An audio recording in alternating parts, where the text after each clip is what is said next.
Hey everyone, welcome to POPXP. And before the show starts, make sure to click that subscribe button and click the bell to get notifications when we go live and we upload awesome new content.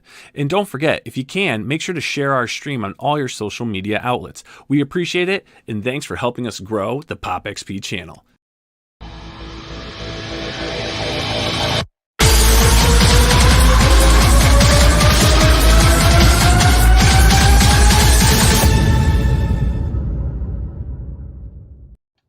Hey, what's going on YouTube? The mainframe here now, POPXP, and joining me tonight on Crowdfunding is the teen sensation Billy Tucci and the man, the myth, the legend, Frank Amazing. What's up, fellas? We're doing good. I think Frank and I are doing great, but you're like Max Headrooming a little bit there. Really? Really? Yeah, could just be the old internet. Who knows what's going on? But yeah, there it is. I got the unstable connection. What could be going on? Internet in what?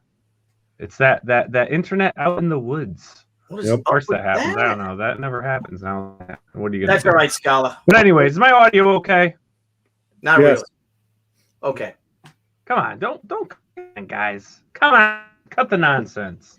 Anyways, we've got a great show tonight for everyone with amazing creators on. This is a Kickstarter night, that all these campaigns are out on Kickstarter. And we got some amazing books. Like I said, amazing creators, a couple new creators, and one returning creator. So without further ado, gentlemen, let's bring in our first guest, Mr. Brian Lau.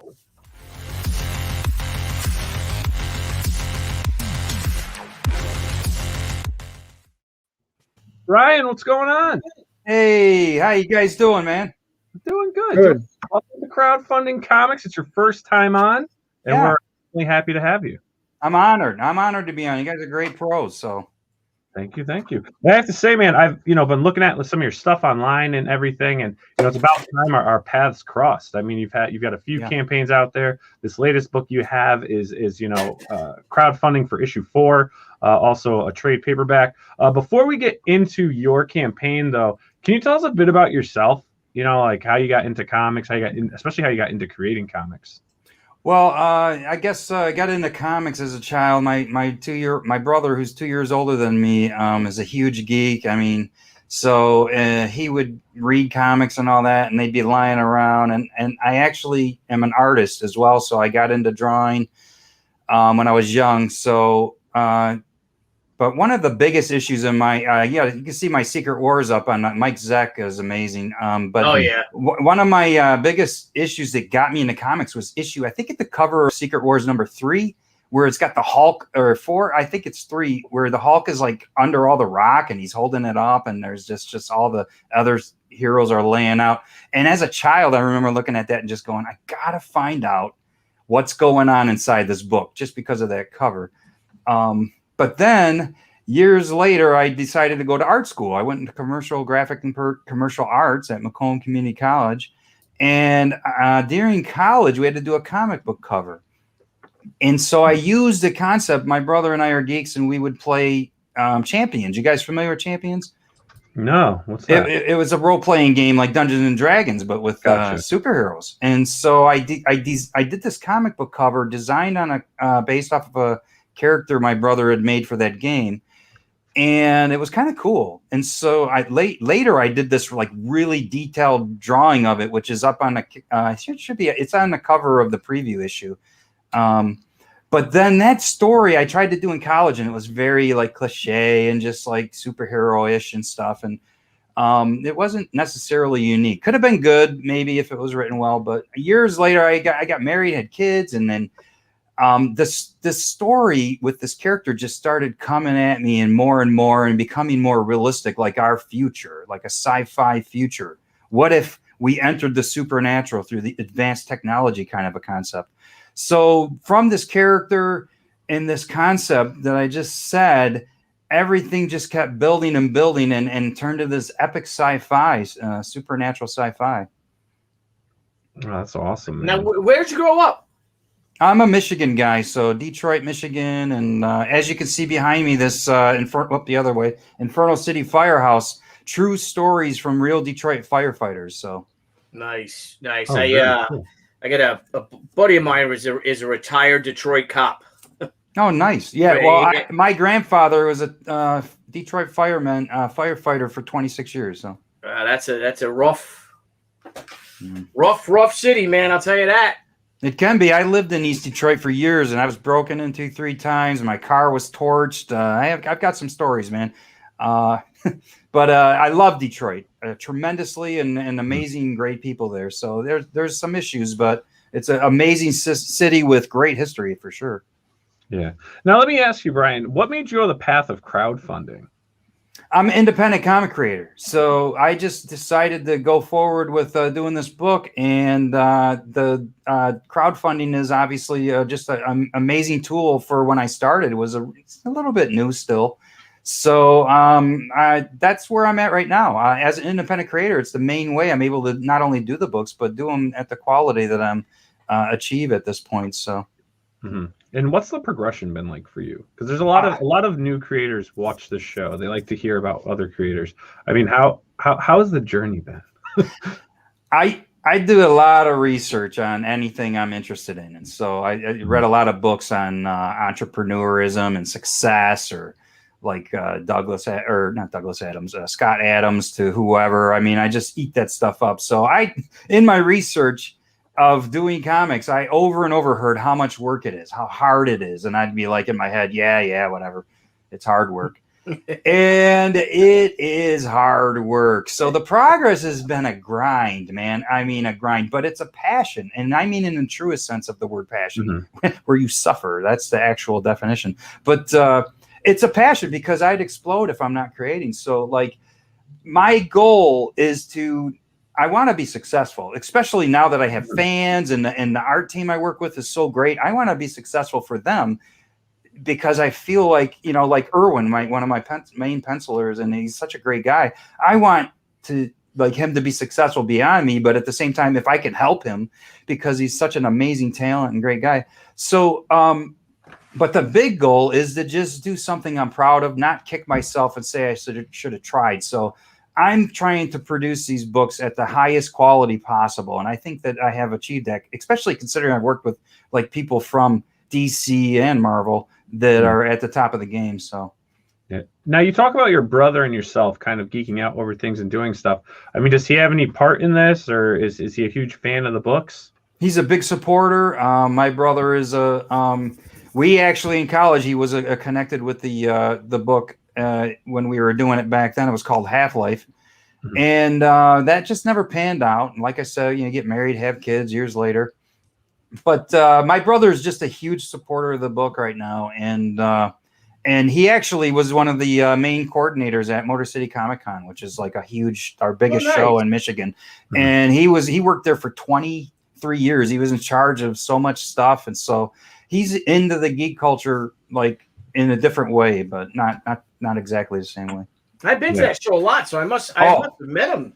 Yes, Dennis Lau. He was the one who was in charge of like getting the celebrities from the airport back and forth, and for a long time he was doing that. I used to enter my art in the art competition. Did you ever judge for that, Billy? I did. I did the little kids one time, like the little kids. Oh, okay. That's what I would do is I'd go for the little kid ones because guys get older. It's not then it's like, oh man, how do you 30 pick years that? later, you get some guy. Remember when you voted on this? I didn't make it, you son of a bitch. Son of a bitch.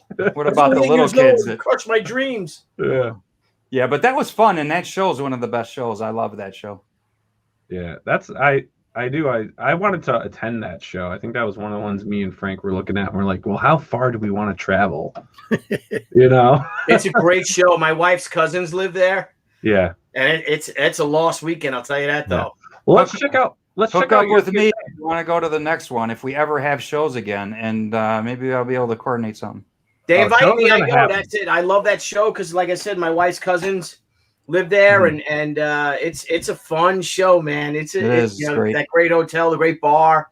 I had great memories at that show. Great place to get trashed, huh? Yeah, it is. There's a nice after party, that's for sure. Yeah, man.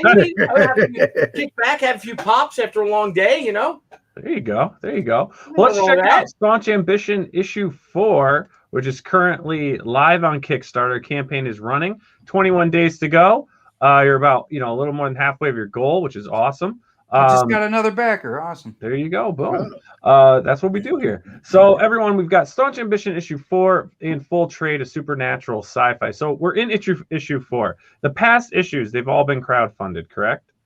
I did the preview issue, which has like a prologue, all on my own funding and whatnot. That's just to get the ball rolling. And then with issue 1 through 3, yes, I've done 3 Kickstarters for Staunch and then 1 for Infernal City Firehouse.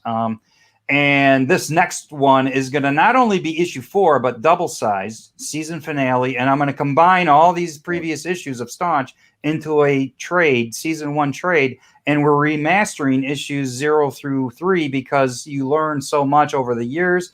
And I'm working with an amazing editor, Steve Cole, right now. So the first 3 issues are going to be remastered in this next trade. So, and I have original music for the books and all kinds of great stuff. Yeah, I got to ask you, because I pledged for this, and I got the Ambitious Final. Oh, deal. Sweet. And 47, I think, yeah. First things first, you could charge more for your stuff.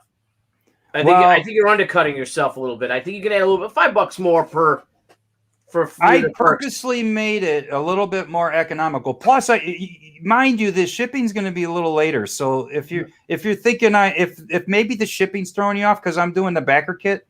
So the shipping's going to come out in the backer kit. But I did try to go lower than even my other ones because I'm a little bit to the point where things are happening and I'm getting some success, even though it's still a grind. Trust me, it's a grind. I'm not making money yet. But at the same time, I'm getting enough success to where if this thing goes the way I'm hoping, I'll be able to pay for everything I need to and continue, and people are getting a good deal. The other thing I also offer in a Kickstarter, just to get right to this point, is I always offer an exclusive version, which you're going to get, Billy, is only Kickstarter backers can get this numbered exclusive versions. So I always offer that. So nice. Very cool. Now tell us a bit about the story, because I mean with this you're getting the trade paperback as well. Or at least with certain levels, I guess, that you back. But tell us a bit about your series and everything, because for many of our viewers, this may be the first time they're seeing this, and now they're being brought in at issue 4. Well, like I do in my book, I want to set the stage because in our mentality in this in our modern age, we tend to think everything scientifically. In science, I love it. I'm doing sci-fi. I mean, I love it tremendously. But sometimes I think we think too material, like that's just all that there is. But so in science, I like to think about these couple concepts to set the stage. Back around when the microscope was invented, there was a theory going around that the more we studied the microscopic, the simpler things would get. Well, as years later, we look back and we look at what we've discovered now, it seems like we still have come to no end to the complexity going down to the microscopic, to the atomic. And that's kind of like taps into this mystery that I'm trying to preface here. Is there any end to the complexity of the microscopic, or even on the other spectrum, you go and you look at the astrology and you look at how vast our universe is. Does it end? Does it go forever? If it goes forever or ends, how does that work? What's at the end of the universe? So, is there a restaurant at the end of the universe? You got it's that Denny's. one. Yeah. Spoiler. Yeah, Douglas Adams. So, but the point is, I'm trying to preface this concept of yes, we've learned a lot, and that's great, but we tend to focus on that. But what about the mystery in life? So, my story is about what if, with advanced technology in our future, we enter the supernatural, and those two concepts, those two contrasts merge and become one. And of course, the story is driven by the characters in that context. So you got Azarus. These clones in the future are made with a controlled self-consciousness and no sexual organs, so that they'll be worker clones and they won't go off and colonize. But classic sci-fi, Azarus starts to question, what am I? And, I don't have sexual organs, and I'm a mix between human and animal, these clones. So Azarus questions, what does it mean to be human? What does it mean to be animal? What does it mean to be male, female? Is kind of some of the themes around Azarus. So I'm going to get into that kind of stuff with Azarus. Staunch Ambition title, Staunch Industries is in the book, built the Ambition, which is the space station, that it starts out on and is crucial to the story. Thus, you see in the title Station on an Angle. So, and then you got Riel there, that Freddie Williams cover, Riel in the center. She's one of the lead commanders on the space station. And then Nimrod behind her, who is a genetically engineered pain in the ass. So he gets the ball rolling in issue 1 with the shit hits the fan. Nice. And you had a lot of original art too. Yeah, amazing art. I mean, there's some, this is Erwin Arosa, does the pencils for both Staunch, which is colored, and then also does the pencils for Inferno City Firehouse, which stays black and white. So, Ted is promoting. Yeah, there you go. Oh, you just grabbed yours look too? at that.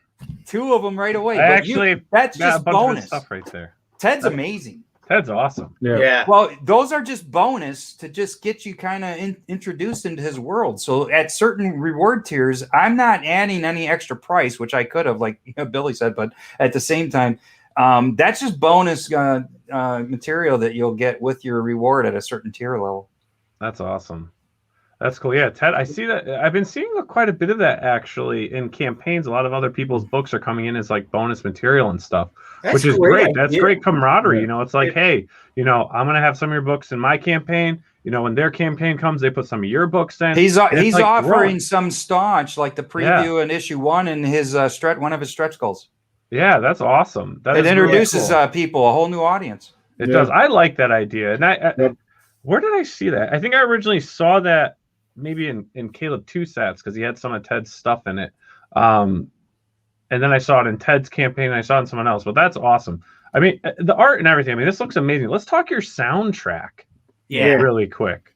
Okay, so I kind of like a frustrated musician. I really don't play, but in those videos right there, those are my previous trailers, which I put my original music in. So originally, I always dreamed of taking my music and actually letting some musicians produce it into real music.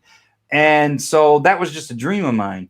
But I decided to do that for the books. And I never thought how awesome it would be to have a soundtrack. But it works perfect because, like I said, I use them in my trailers. And then when people buy my books, I can email them the music. And then you can listen to it while you read the books. And then for issue, there you see, stop there on that Halia poster. And Halia, the actress from Lock and Key, I happened to be on a podcast with her. And I was frustrated because I had lined up a friend of mine from high school that we were going to work on some new music for this next epic season finale I'm doing. And really out of nowhere, he had a heart attack and died, and it crushed me. Oh, wow. And you can imagine, not only I lost my friend, but then I lost this opportunity to work with music with him. And I was pissed and I was sad. And you know, you can imagine all the stages of grief. But I'm on a podcast with Halia, and she's an amazing talent. I mean, actress, singer, songwriter. She's now a normal, a regular character on season 2 that's going to be coming out for Lock and Key. So she mentioned that she does music, and I just, in that state of mind where I was devastated, I just jumped and said, hey, I'm looking to get some new music for my next issue. And she said, email me. We went back and forth. She's been working on it. She's a perfectionist, so she's like really working at this. So it's exciting. I got the demo, and we're chipping away at it. So that's going to be fun. Nice, man. I got to tell you, the whole, you know, all the creators, all the people involved with your campaigns here, especially this one that we're seeing now. I mean, what a pedigree! What a pedigree of artists, writers, musicians. I mean, actress. I mean, most people. I'm sure most of our viewers and fans have watched Lock and Key. Amazing show, yeah. You know, amazing she's one of the main characters. Book. Yeah, now she's a regular, yeah. Yeah, I mean that's awesome, man. I really got to say. There's a Bill Sienkiewicz. You scroll down a little. I was going to have Bill Sienkiewicz, that sketch on the right. He did the pencils, and I colored it. But I wanted to get Bill Sienkiewicz to do a cover for me, and I just couldn't afford him. That was issue 1.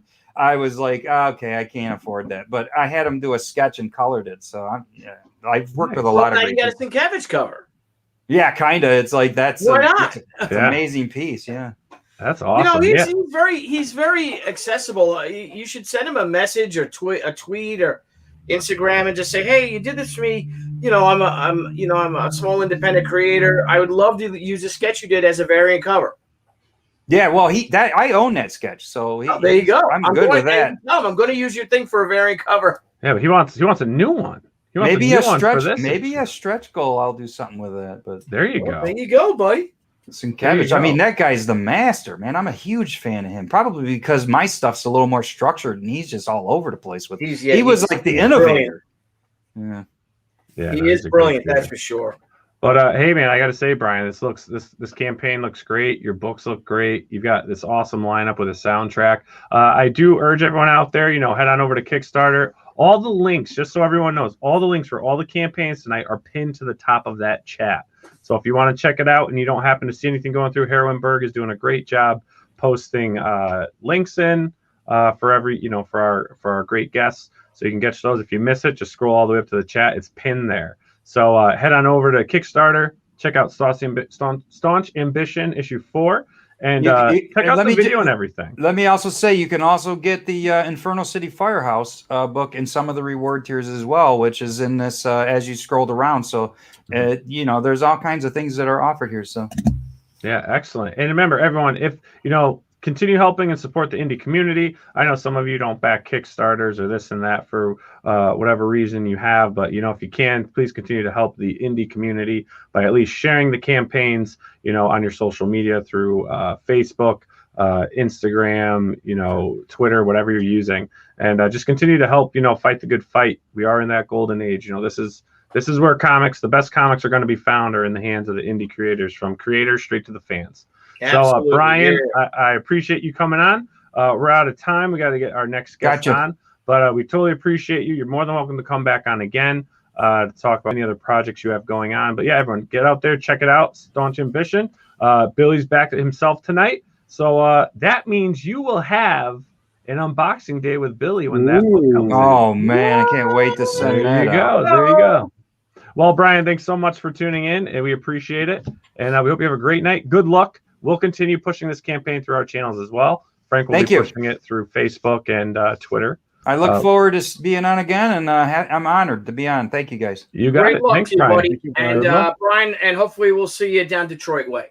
Awesome. Hopefully they'll have the Motor City again.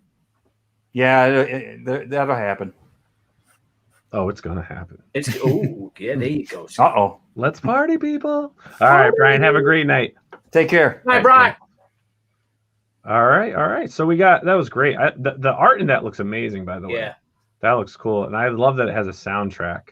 I'm a huge fan of Co-Breed and Cambria. And I got to say, they've got like their whole book set up and everything. And it's all based on their music and all that stuff. And it's cool that other creators are doing that as well. That you have a musical soundtrack to go with your books. But let's bring in our next guest tonight. Everyone, please welcome Ted Davies.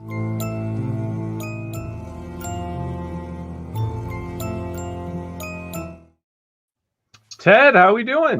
How's it going, gentlemen? How's everybody? Can you hear me okay? What's up, Ted? Yeah. How are you, buddy? Good. He sounds so good with the microphone right there, doesn't he? I know. We were just talking about Motor City Comic Con. That's my hometown. So that's it. That's it is one of the best Comic Cons. So nice. So are you in Michigan as well? I am. We're up. We're right about there on the Huron side. Yeah. We're on the Lake Huron side. So then I think this calls for a Battle of Michigan. There's Brian. Brian's not ready. Brian. Nope. Poor Brian. Brian. Battle of Michigan, Brian. You're muted. He's muted. Hey, Brian, can you unmute him now? Oh, you got rid of him again? No. Yeah. Now, so Ted, I actually saw you today on another stream, which was pretty cool. I was like, cool. Wow, that's Ted. Awesome. But yeah, man. So Lisa reached out to us, showed us your campaign. We've got you on tonight, but this is the first time you've been on our show as well. Yeah. So if you can, tell us a little bit about yourself. How did you get into comics? All that wonderful stuff. Well, I'm an artist, an author, and a YouTuber, broadcaster. I spent last 28 years in architecture in Detroit. Did a lot of work there, and always been a comic book fan. Old books, anything that, any print. And once I kind of took early retirement, we moved up north, and I said, hey, let me get to doing what I want to do now. So kids are in college, and I had stories already written over the course of the last 30 years, and so I got into. I've always been in fine art and that kind of thing, anyway, and got into the next best thing that I should have done 30 years ago is write books and create. Absolutely. You know, well, hey man, there's a time and place for everything. You know? Right. Maybe it's just meant to be right now. And and is that some of your art behind you? It is. This is well, yeah. I do a lot of different illustration work. A lot of my work is ink and watercolor based. Some digital work, but yeah, a lot of different covers and different hot rods and tikis and all kinds of crazy stuff. So what's your number one inspiration when it comes to your art? What really, inspires you? That's a good question. Well, I mean, as far as like the traditional stuff, like the greats, like El Greco and Van Gogh, that kind of stuff, or comic books, Mike Mignola, Bill that you were just talking about, Bill, I can't pronounce last name. Sienkiewicz. Yes, amazing. Yeah. Just say Bill. George Perez, both as a human being and as an artist. Yes, a prince of a man. Both of them. He's a terrific guy, and my Motor City Comic Con was where I was very fortunate to meet him, and he's a good friend of my good friend, and it's just been great. So yeah, it's I'm an old school comic book guy anyway. This is I think that Mike Mignola probably is my Jack Kirby. Just to get the era. I'm Gen Xer, but even though Jack was an amazing gift here, I think probably in my generation, Mike Mignola is probably what I would consider story-wise and storyteller and that. But is it his storytelling or is it his art or is it a combination? Both. He has a very unique I don't know if you can separate it because I know that early on Mike was not quite the artist that everybody wanted him to be, but once he came into it, I think that he became. Well, he is what he is. It's a whole documentary on Kickstarter was just on Kickstarter for him. Oh, I mean, yeah, they're doing amazing. It's called Monsters. Making Monsters or something like that. Yeah, it looks fascinating. That looks so good.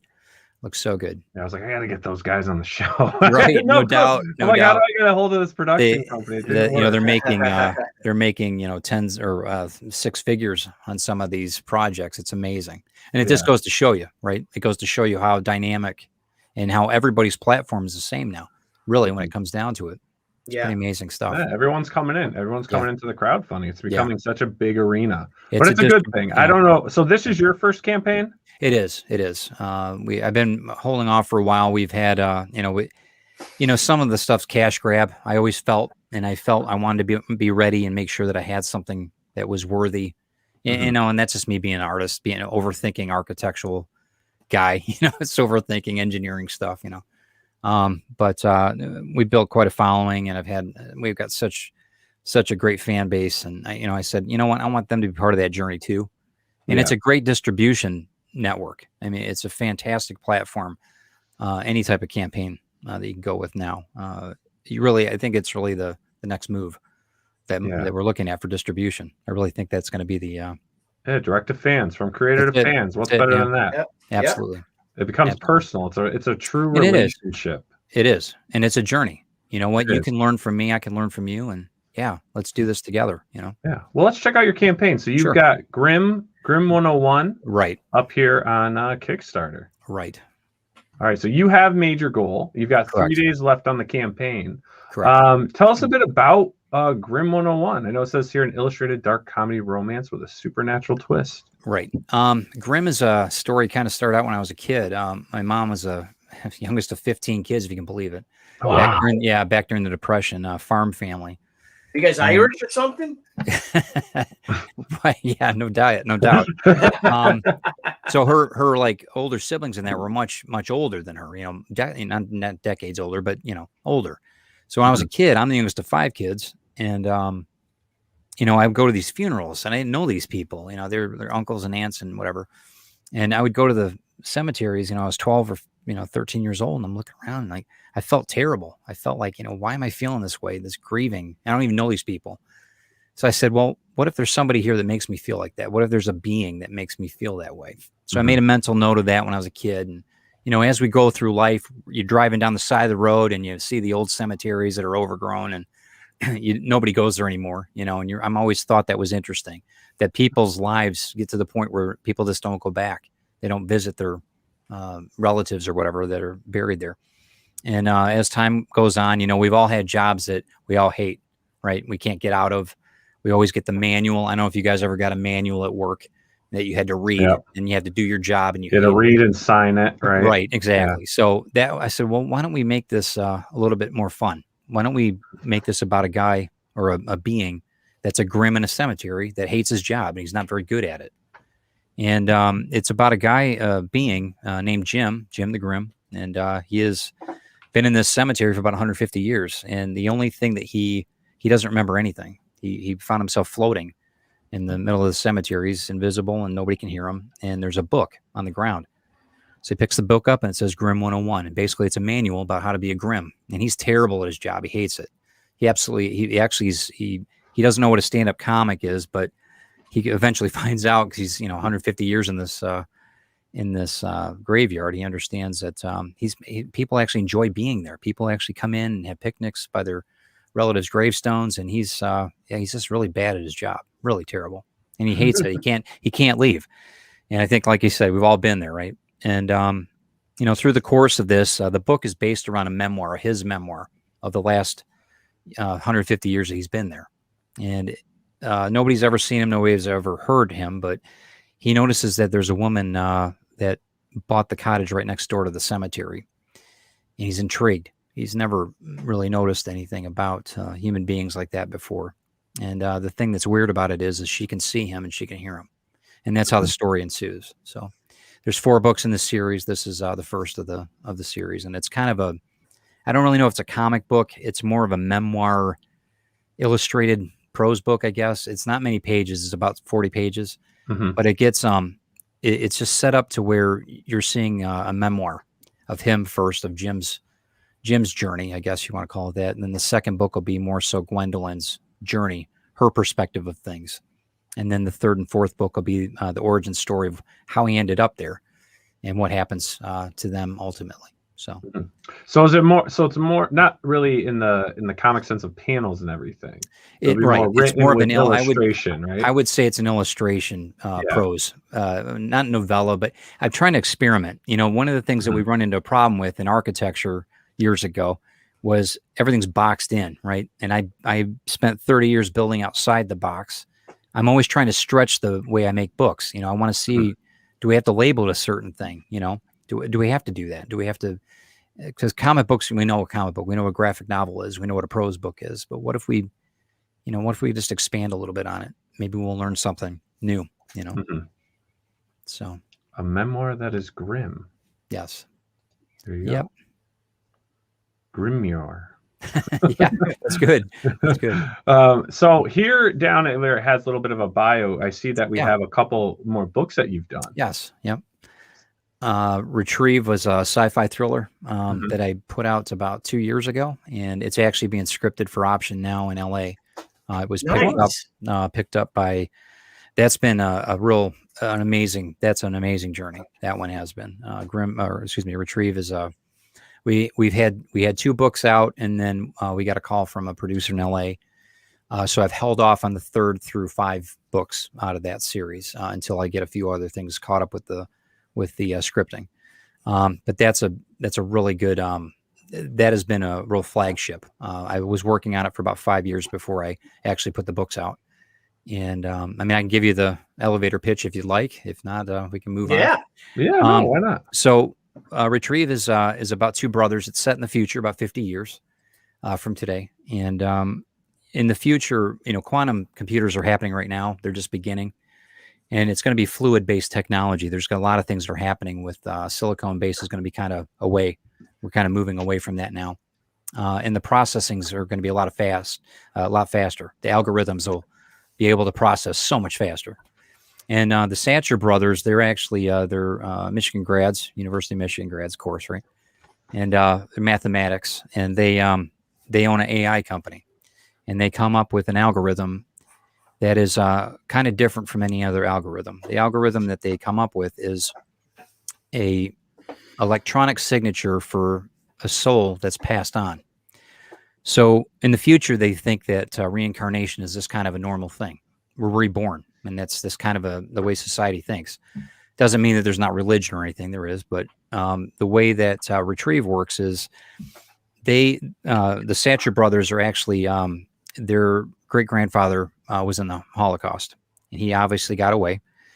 And but they never met him. But in the videos that he left the family, they see him saying, "I wish that they would have gotten these monsters. I wish they would have prosecuted the people that got Dr. Mengele, never got prosecuted Hitler, you know." And so the brothers come up with an idea that, what if we could track a human soul when it comes back?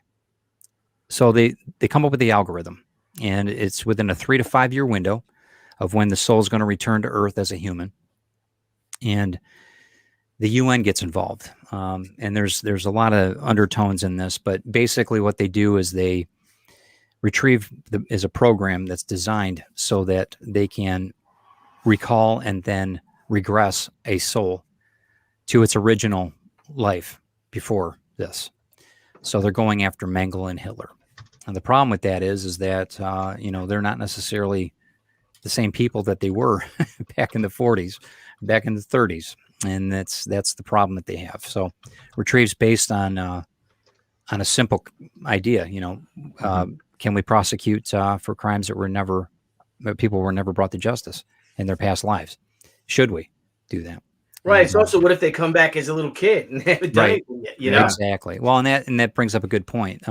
There's certain things when the UN comes in and they there's a Archimedes is the name of the AI that runs the whole thing. Archimedes is who the Satcher brothers designed, and he's actually it is actually the catalyst to the whole story. And you know, there's certain protocols. The kids have to they have to figure out when these reoccurrences are going to happen. We call them participants.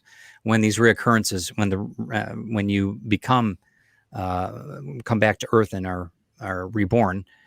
You have to find the age time. You don't know where it is. It could be 40 years. It could be 30 years. They could be 20 years old now. They could be 10 years old. But there has to be a kind of a station to where at least the 18th year, they can be regressed. But before then, it doesn't really matter. See, the problem is, though, is that, I mean, even Mother Teresa could have been a terrible person in her past life, right? So, and really, once you regress, that person that is today is not there anymore. It's the older person. So, and that's where Retrieve really there's a real rub there. So it can go a lot of different ways. There's a major story in that. So, and that's where the Craig Hall, the producer, ended up picking it up for script. And so now it's being written into live action, but it goes a lot of different ways. And again, that was just the elevator pitch. It's not quite the full depth of what the story's about, but anyway, it gives you an idea. But that's been a real flagship for us. So, well, very good, and congratulations. Hopefully that does blossom into the live action. And now, let me ask: now, with the other books you have, is there ever something you'd consider? You know, now that you're getting your feet wet in crowdfunding, maybe to reintroduce this book out? I think so. There might be. I know that the next series after this, Retrieve, is going to be a continuation of Archimedes. One thing about AI, it continues on. Right. So Archimedes is going to be the next series after Retrieve, and it's going to be based about 100 years further in the future after this book or after this series. And I think definitely we're going to do that. I think that's going to be a real journey for a lot of people that are going to be investing in it. And I want to bring in some other collaboration too of different people with it. So I think it's going to be a good project.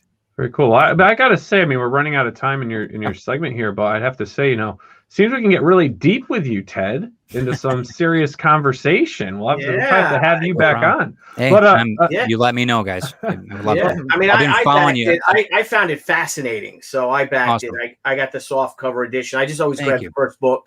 But Scala, Ted Davies on POPXP Paranormal. I mean, this is built for him. I know, I know. If you'd come back on one of our shows. Now, are you a fan of the paranormal? The real paranormal? Absolutely. Absolutely. We have to do it then. Listen, man, I could tell you stuff about my family that you would be like, whoa, that's crazy. Ted, we'll talk. Get a hold of Lisa Malone, my publicist. She's awesome. We don't need Lisa. No, she's awesome. I'll get a hold of her, and I will be there. I will be there. Fantastic. And then, real quick, for those that are going to be backing, who have backed, and have 3 days still to back Grim 101. When do you plan on actually having this fulfilled? So this will be. We set it up for August. That gives us plenty of time, just in case. I want to make sure the printer is all set to go, and I've got a couple things with editing. All the artwork's done. And I just want to make sure that everything's just buttoned up just right. And then we should have everything out in August. We were going to say September, but I think August is better. I want to get it done before Labor Day. That way the kids, whoever wants to read it, can get it before schools and everything else in libraries. And, smart. Very cool. Just trying. So awesome. Well, hey, everyone, if you can help spread the word, there's 3 days left on Grim 101. Share it on your Twitter, Instagram, Facebook, whatever you're using. Or if you're a fellow streamer, reach out to Lisa Malone at Malone Management. She can be found on Facebook. Or if you're curious to have Ted on the show, just shoot an email over. But I just want to thank you again, Ted, for coming on. Really appreciate it. It looks very interesting. I will be in touch. If you want to chat some paranormal with myself and my POPXP paranormal co-host, the famous Howie Noldishin. Oh yeah. And that should be fun. It sounds great. All right, Thanks Ted. Again, have guys. yourself a great night, and we'll chat with you later. Yep. Talk to you soon. Great luck, everybody. Great. Thank you. Good luck. Appreciate it. Thanks. Awesome. I love picking up stuff I freaking love the paranormal. I know, me too. I must know what's out there, Billy. We have to get Debbie on the show to talk to you. I know. When are you guys coming on? You got to invite us. Just let us know. We'll be on. Oh, geez. Geez. That's so easy. Don't threaten me with a good time. Have Frank speaking of a good time with us. I'll have Frank try to get a hold of the TUCCI'S and see if they'll come on. All right. I'll put it on my agenda. Speaking of a potty, Deb. We've got our email Siri. Email Deb. Speaking of potties, we got a special guest in the house, a returning creator to the show. Who? The man who just pulls in all the ladies. He's like a pimp of comics, I'm telling you. I'm telling you, man. I'm telling you. Everyone, please welcome Ron Zabala.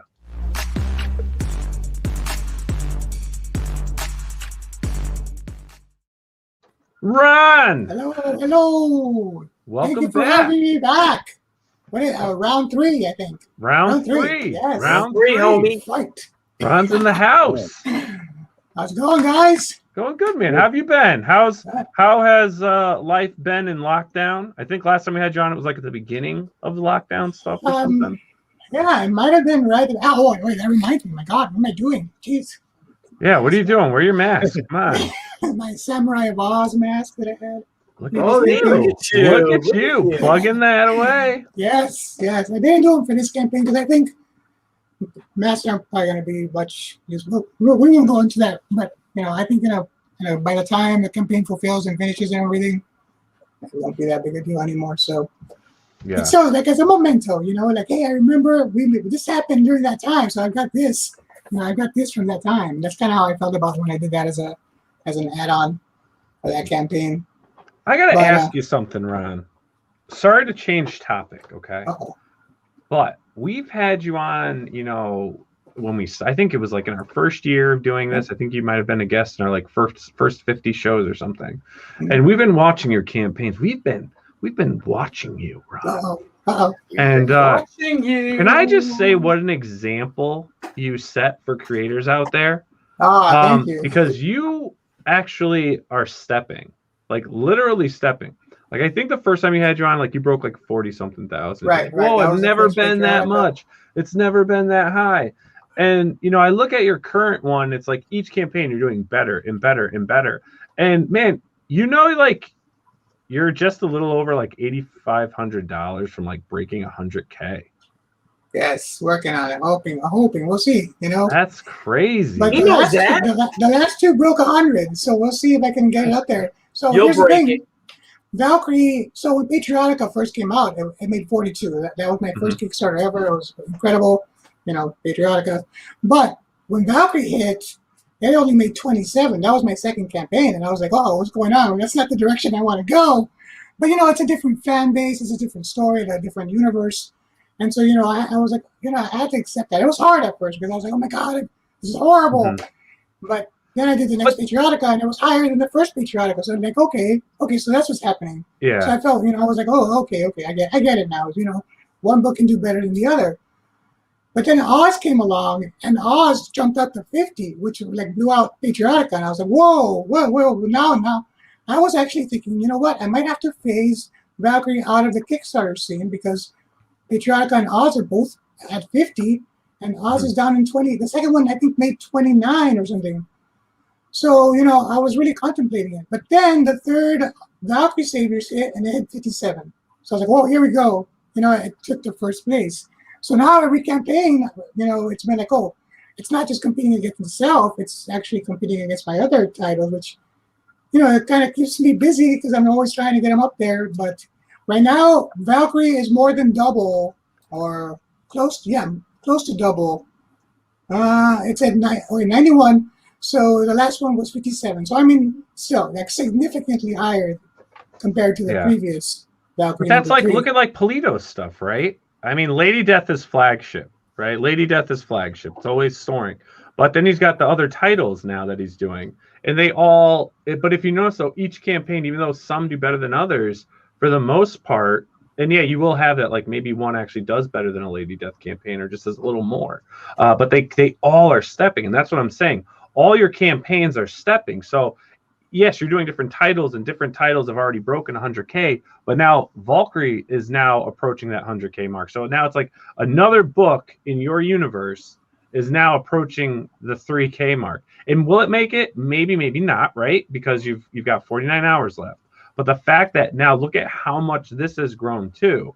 I mean, that's a testament to a creator who's sticking with his plan, getting to know his fans, knows what his fans want, and growing the fan base.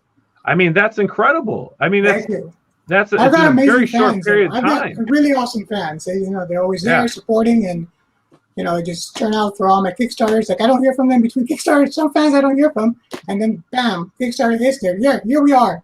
Olympus Legions. That's what I call them, and they're just fantastic. They come back for some of them, and some of them they I've got fans that only support Patriotica. I've got fans that only support Valkyrie or Oz, but then I've got fans that support all three. And I mean, I love all my fans. It's great. They help with all the books. They love the stuff. They support, and I greatly appreciate it. It lets me make stuff like the shirts, the wall scrolls, and stuff like that. So it's just the Kickstarter. This is your full-time gig now, right? Is it? Oh yeah, I know. It's been pretty much for a while, right? Since the first, I want to say since the first Kickstarter, pretty much. I was like, okay, this is it. This is where we're going. And I figured, if I can make that, if I can make 42, I can keep going and learn from it and do more. Valkyrie 2 was kind of like a slap in the face, like, whoa, okay, maybe not.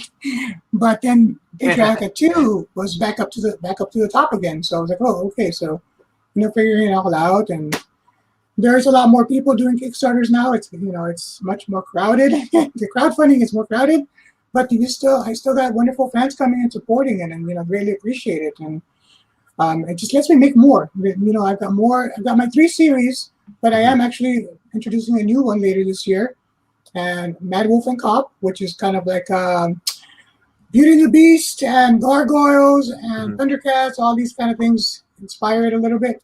So it's different. So I try to bring different things, but it's set in the Patriotica universe. So they're running around the same city. So you'll hear them talking about Patriotica, you hear them talking about Collateral D, stuff like that, which is actually my other title that's going on now. I got a webcomic, and I decided to do that one webcomic format just because she's also in Patriotica's city, and so stuff that goes on, kind of like a backstory, helps build the city a little bit, build the universe, and people can read it for free. It's on my free webcomic over on TUCCI'S. So just new ideas, and also a good way to reach out, meet new fans. A lot of people only like digital. Eventually, I'll probably do something with Collateral D, like on Kickstarter or something. But right now, I just want to keep going on webcomic. I think I'm around 9. We do 1 a month. So I know some webcomic people do like 3 a week or something, which are incredible. I don't know how you do that, but for me, it's crazy. It's it's just more content for my fans is what I try to provide, and story and stuff. Nice. Now, Herrenberg asks, now, Ron, we understand you're doing great on Kickstarter, but why haven't you done Indiegogo yet? I did do an Indiegogo, and here's why I didn't. I haven't gone back. So I did an Indiegogo after Patriotica 3, and that one, I believe, I raised $6,000 in 2 weeks. So I felt kind of like, and to be honest, I didn't put as much time and effort as I do a Kickstarter, only because I had just finished the Kickstarter, so I was pretty burned out. But I felt logical to go from the Kickstarter to continue it in Indiegogo. I don't know how Billy managed to do 2 at the same time. I still trying to wrap my head around that, and I might try it sometime. But I felt like doing one after the other was a little bit more manageable. Because I didn't know how Indiegogo worked. So I was like, okay, I have to learn this new platform, and I want to be fair to my fans and stuff. And so I did do that exactly because I had fans ask me. And that's why I hadn't done it. But I just spoke to my wife this afternoon about it, and I was like, you know what, we're gonna do something with Indiegogo again, possibly this summer. Just because it might be a continuation of a campaign, it might be running with the campaign. I don't know. That's still stuff I'm weighing, like the amount of work. So basically, I put in about 12 to 16 hours a day sometimes, just promoting and sharing and coming up with plans and managing the artists and stuff. This campaign has the most artists involved. I think I've got over 70 artists involved in some one way or another. Wow. Covers, interiors, letterer, colorists, inkers, flatters, and just main cover artists. I look at the folder where I have Valkyrie Saviors 4 folder on Dropbox, and I've got 77 folders of each a different artist's name. And I was like, okay, and there's a bunch I wasn't able to use just because I got to figure out when I'm going to use what, which one's going to go. And then what I don't use, I'll just save either for my Etsy events, which I do in between Kickstarters. That's kind of the Kickstarters I try to pay for each other. The Etsy event helps pay for the bills. So that's kind of like what I do in between Kickstarters. And so whatever I don't use on a Kickstarter, I might save for my Etsy, or if I really love a piece and I'm like, God, I already have something similar or something that fits that spot where I would use it, like something that's really fiery. That's a nice holofoil. So I'll slip it to my next. I'll save it for a whole. I've got books that I haven't used in 2 years. And I'm like, I'm just waiting for that spot for it to use it. But that's kind of where my stuff has been going. Oh, very cool, man. Well, let's see. You have to give it. Haroldberg says, 6K isn't a bad start. You have to grow your Indiegogo audience just like you did with Kickstarter and promote it to the crowd that supports it. Sounds like you might have a plan though for possibly this summer with Indiegogo. I think that is hard though. It's got to be hard because when you see great success on one platform and then you try to migrate over, and I do see this back and forth. There's people like, oh yeah, I tried Indiegogo. It didn't, no one bought anything. Everyone's buying my stuff on Kickstarter, or vice versa. I'm on Indiegogo. I did Kickstarter, but no one really did it because you do grow your fan. Like your fans know where you are, right. And it is. It's like going into new territory. But with the brand loyalties though, too, it's hard. People see you did a Kickstarter, and then they won't necessarily back you. Or they see you did Indiegogo and they don't necessarily back you. And it's just very, I don't know. If you're a fan of someone's work, support the artist either way. And you can hate my comment or not out there, viewers. But this is a business. This is, stuff. If you can make it work on both, Herrenberg is right, though. You have to spend, Indiegogo, $6,000 is not bad. Most new guys out there would love to make it, right? But it's a lot of work. It's a lot of work. Yes. And when you jump from one to the other, that's got to be exhausting as hell. Oh, yeah. And for me, the thing is, I put these 16-hour days in, and I see 42K, and I'm like, okay, I put 16-hour days, and I made 42K, awesome. But I didn't put 16 hours, but I did put about 10 for Patriotica per day that it was live. And I'm like, only 6K. Okay, when I could have been using that time to work on the next Kickstarter, or recovering, because I found I do have to take a week to rest, or a week or two, and that would have been my time resting in between campaigns, just to recover. You almost have to decompress, right? And then it's like, all right, campaign's over, decompress for a little bit. Oh yeah, maybe look at Dodge Vipers or something. Who knows? Whatever fancies Dodge Viper. And then you got to focus on, all right, that's done. Now we got to fulfill. Right. Yeah. So then you still have the stress of all the fulfilling. I think Indiegogo though could be very beneficial to you because I go on, and I wanted to pledge and I get confused because you do have so many cool covers.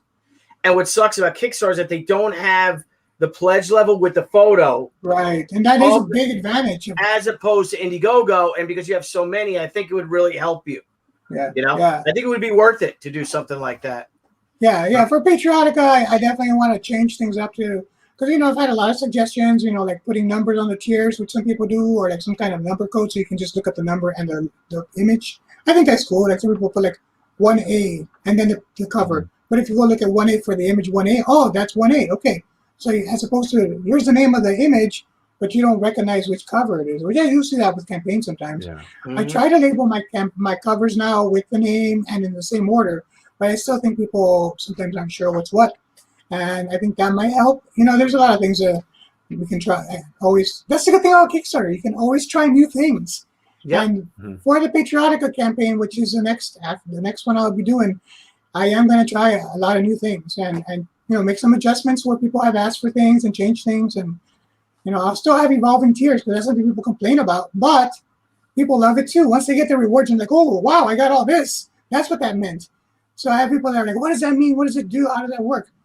And don't do that. But I'm like, my fans like it and they're backing it and they're happy when they get the rewards. So why would I not do it?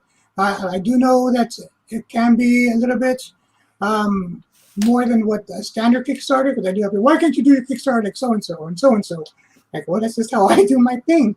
Yeah. And, so I find, I am going to try to make it so people can more approachable, to make it more approachable. So, like I said, it's all a learning experience with Kickstarter. You can always do more, and you can learn more from other Kickstarters or just by trying new things. And it's really a wonderful tool. Or Indiegogo, again, Indiegogo, it's going to be a challenge for me just because, again, it's a whole new audience. And what I experienced, what I felt, and maybe it's changed. Now it's been a couple of years since I did it, but I felt that Kickstarter really pushes you on the first day and in the last day.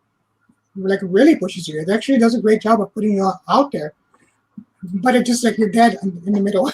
In the middle, it's all you're all on your own. Yeah. Whereas with Indiegogo, I was nowhere the first day. The first day, I think I got like $100 or something, and I was like, "Wow, what's going on?" And so but the cool thing is, I messaged the guy one of the guys that was up top in Indiegogo, and they're like, "Oh yeah, let me put you up top," and put me on the first page. And I was like, "Okay, cool." It was nice that they did that, and I liked that. But again, it was still kind of like, okay, well, what if I hadn't? At that point, I was like, what's going on? People keep telling me do Indiegogo, and here I am, and I'm at $100 after day one. Whereas, Patriotica on day one would make like 6 or 7K back then. So it was like, this is insane. And now, I don't know, maybe they've changed. It's been a while, and things do change. I know a lot has changed. They've got the pictures now. I don't even think they had the pictures back then. So I think those are cool. That's a cool feature that I wish Kickstarter had, so. Yeah. And I know I have a lot of fans that have migrated over, and they tell me, Ron, when you get over to Indiegogo, I'll back you again. But for now, I'm not backing you. Yeah. So we'll see what you do this summer with it, Yeah. And you got Tucci who's done it. Yeah, the expert, the master. Tucci's done it. Tucci's done it. But hey, let's check out your current campaign on Kickstarter right now. So we got Valkyrie Savior's Key of Souls. Yes.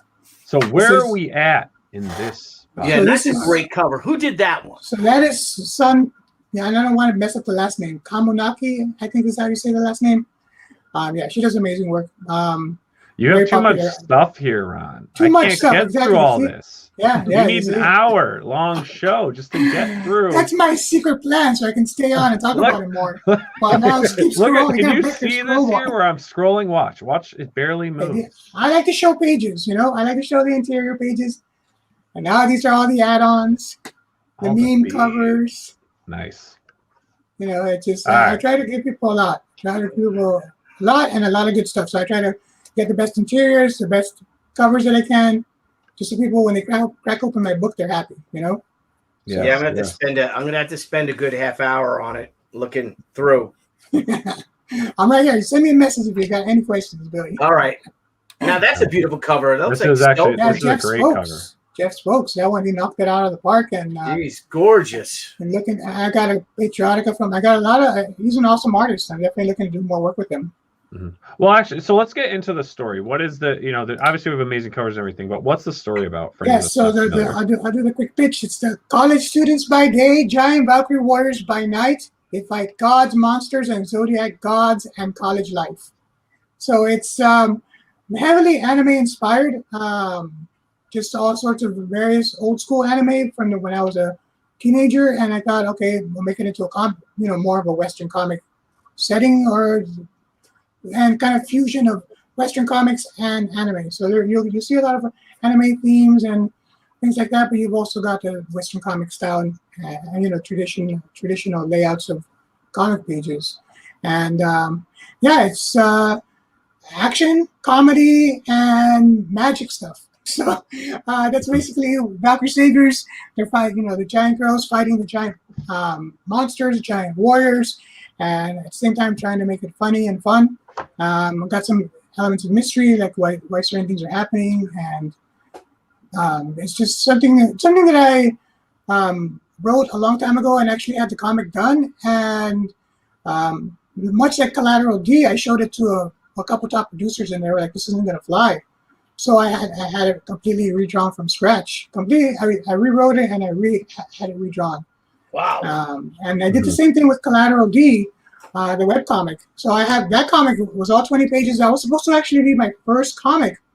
And I had that completely. I showed it to Mark Silvestri, I think it was the one.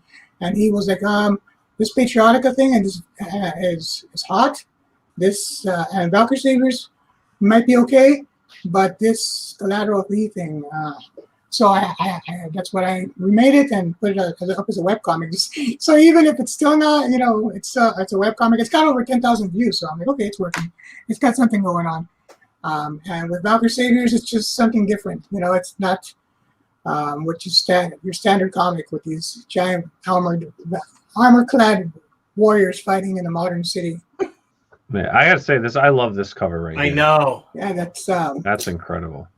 Oh God, Dusan Markovic. Yes, he does beautiful work. That's amazing. Yeah, that's actually the hardcover. So, and that's actually the biggest hardcover I've done yet. In terms of size, it's 11 by 8.5. Before I always did the smaller ones. I got one right here, the hardcover, and it's this one is 6 by 9. So. You know, it's nice because it fits in the comic book bags and stuff like that in the box. And that's the reason I made it this size. I was like, oh, that big old one, I'm going to have to get all kinds of new Geminis. But now I finally said, you know what, let's do it. Let's do it because that's more what people would expect is the 8.5 by 11 hardcover, 114 pages. And I like the hardcovers. I think they're great. So it's smart. It's because even like, you know, we have the regular size comic hardcovers for our books, and they don't fit in the Silver Age bags even. Oh, wow. Can't fit the heart. It's too big for it. So that's why it was good that you went a little smaller. But if you're going to make it bigger, you know, the regular comic size one doesn't fit any either. So right. Oh, yeah. Smart move to give more art. Yeah. Well, you know, at some point, and because the Valkyries are giant size, that's also why I wanted to make the bigger one.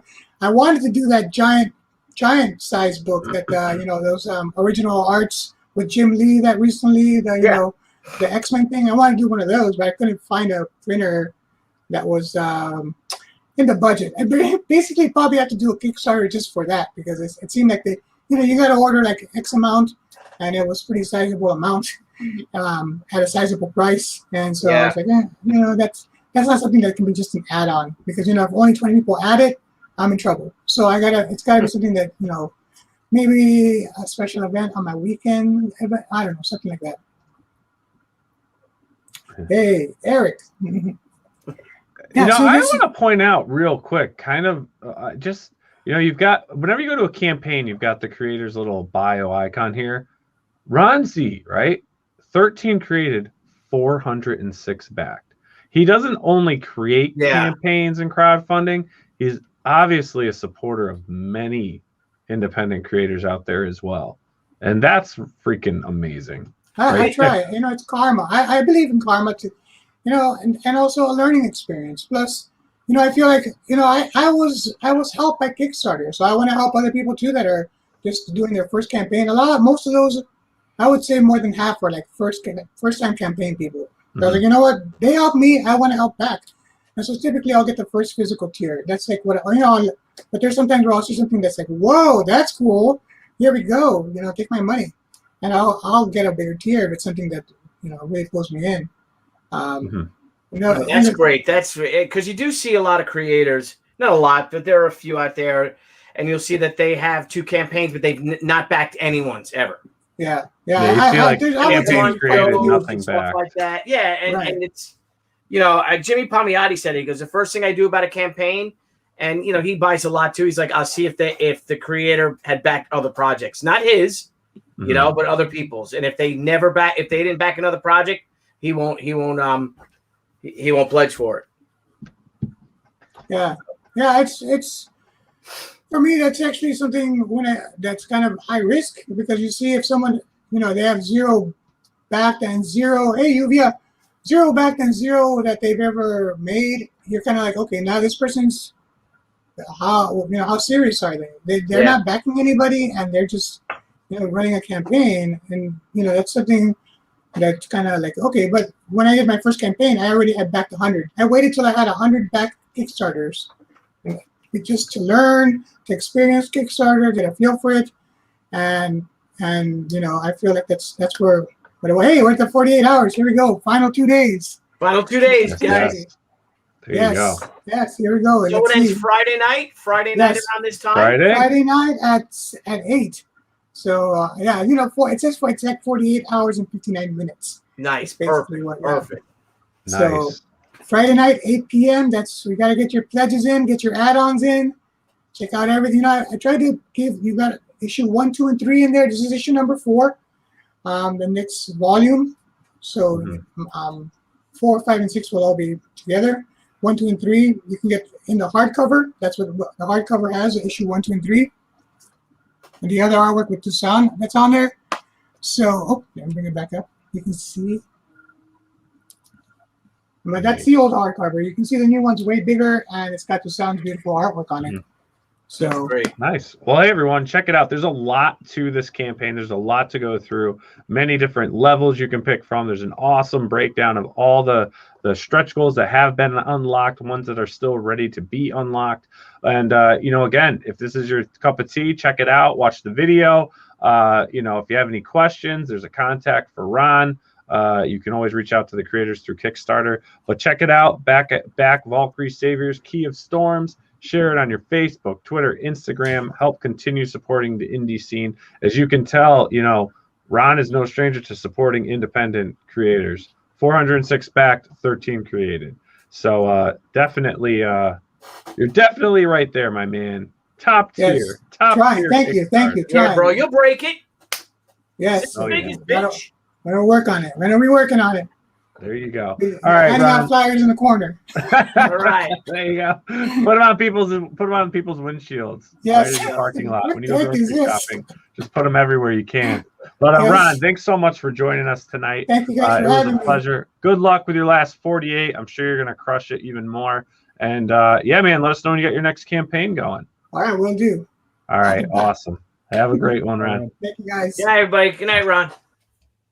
Man, another great night. 3 great creators, 3 great campaigns. Remember, everyone, the links are up at the top of the chat. So if you want to check out any of these campaigns and you know, any in-depth dissection going through them, please do so. Check it out, back it, share it, whatever you like. And if it's not into it, then move on to the next. Back it, slap it, put it on the shelf. Slap it and put it on the shelf. Just throw it back in the fridge and slap it, Frank. Amazing. Just slap it. Slap it till it jiggles. Slap Ride the waving. Ride the waving. Just slap the waving and ride the waving. But yeah, man, great show, gents. Great show. As always. And then tomorrow night, I smell Debbie's they ordered Panera. Nice. So I got my before you get going, bro. I get the cream of chicken and wild rice soup, and I love it. And just love it. Tonight's episode sponsored by Panera. Panera, yeah. Our post show, Billy eats soup from Panera.